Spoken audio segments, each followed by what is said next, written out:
Assalamualaikum warahmatullahi wabarakatuh. Perkenalkan, nama saya Rifkan Nur Rahman dari kelas IT 104. Di sini saya akan mempresentasikan tugas yang sudah saya kerjakan mengenal lebih dekat komponen utama penyusun sistem komputer. 1. Pendahuluan. Komputer telah menjadi perangkat yang sangat penting dalam kehidupan modern saat ini. Hampir semua aspek kehidupan manusia sudah menggunakan bantuan komputer, mulai dari perkantoran, pendidikan, industri, transportasi, kesehatan, hiburan, dan lain sebagainya. Oleh karena itu, memahami komponen-komponen penyusun komputer menjadi sangat penting agar kita dapat memanfaatkan teknologi komputer dengan baik. 2. Arti, tujuan, dan definisi arsitektur dan organisasi komputer. Arti arsitektur dan organisasi komputer mempelajari rancang bangun komputer secara menyeluruh, baik perangkat keras maupun perangkat lunak, atau untuk mencapai kinerja sistem komputer yang optimal. Tujuan mempelajari arsitektur dan organisasi komputer antara lain: 1. Memahami komponen dasar pembentuk sistem komputer dan interaksi di antara komponen. 2.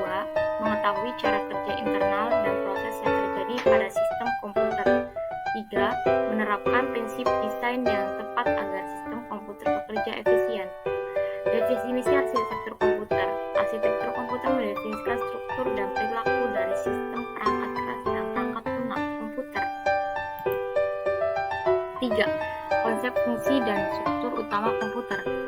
Fungsi utama komputer antara lain: 1. Input, menerima data dan perintah dari perangkat input secara keyboard, mouse, kamera, scanner. Data yang perintah ini akan dimasukkan ke dalam memori komputer untuk selanjutnya diproses. Yang kedua, processing.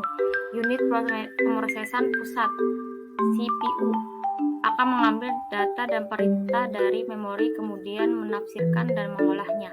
Proses ini dilakukan dengan cara membaca dan mengeksekusi instruksi yang ada pada data program. CPU melakukan operasi aritmatika dan logika pada data input sesuai instruksi program.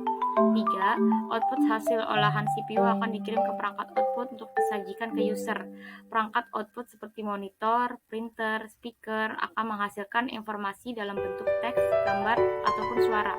4. Storage media. Penyimpanan seperti hard disk drive digunakan untuk menyimpan data dan program dalam jangka panjang. Informasi ini dapat diambil dan diproses kembali saat dibutuhkan. 1. Perangkat input, contohnya keyboard, mouse, scanner, mikrofon, dan kamera. Yang kedua, perangkat pemrosesan, atau yang bisa kita sebut Central Processing Unit, meliputi register, ALU, CPU, primary memory, atau main memory. Contohnya RAM, ROM, atau cache memory. 3. Perangkat penyimpanan sekunder, contohnya hard disk, SSD, optical disk penyimpanan data dan program dalam jangka panjang. 4. Perangkat output, contohnya monitor atau display, printer atau speaker.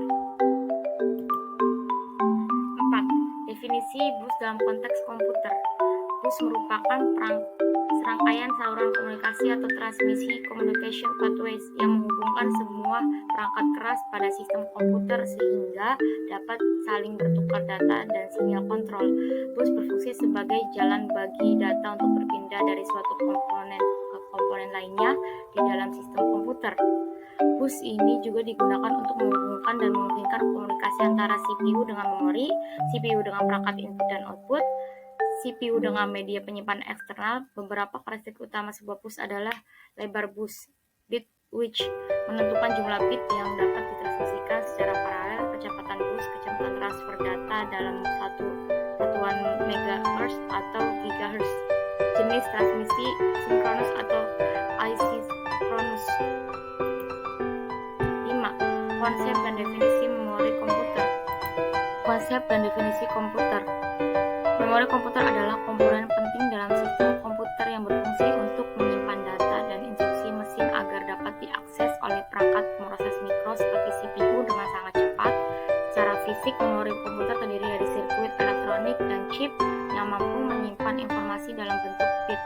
Memori diakses CPU untuk membaca instruksi program, memproses data, dan menulis hasil pemrosesan. Masing-masing byte memori memiliki alamat unik tempat tempat data disimpan dalam memori. Jenis memori utama komputer antara lain memori RAM, memori ROM, cache memori, register CPU, dan media penyimpanan sekunder seperti hard disk drive.